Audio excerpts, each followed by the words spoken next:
Sama sa naandan, gidagsa sa mga manimbahay ang San Pedro Cathedral atol sa unang adlaw sa Misa de Gallo niadtong adlaw nga Lunes. Usa niini si Nanay Rochelle, 56 anyos, kinsa luyo siyang sitwasyon, wala na himong babag aron makatambong kini sa misa kauban ang iyang mga apo.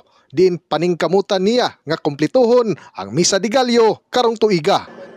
Murag mo gaan man gud imuhang pamati god kung kanang makuha nimo ang siyam kagabi.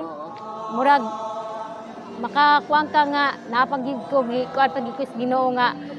Oh, nagi ko gi handom pa. Samtang si Luchin, aminado nga usahay dili niya makumpleto ang siyam kakadlawon. Apan karong tuiga, paningkamutan niya kini, sanglit adunay tinhuan nga kung mahuman nimo ang siyam kakadlawon, imong wish matuman. Ito gyud ako nga dasigon gyud ko niya nga sa pagsimba matag kuan kadlawon.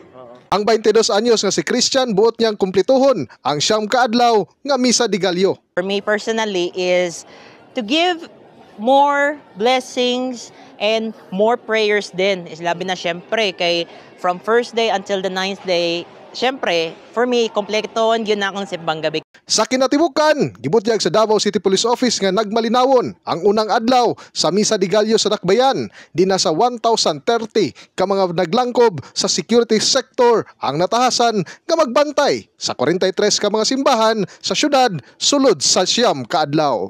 In the heart of changing lives, ako si Brigada Julius Pacot, alang sa 93.1 Brigada News FM Davao, The Music and News Authority.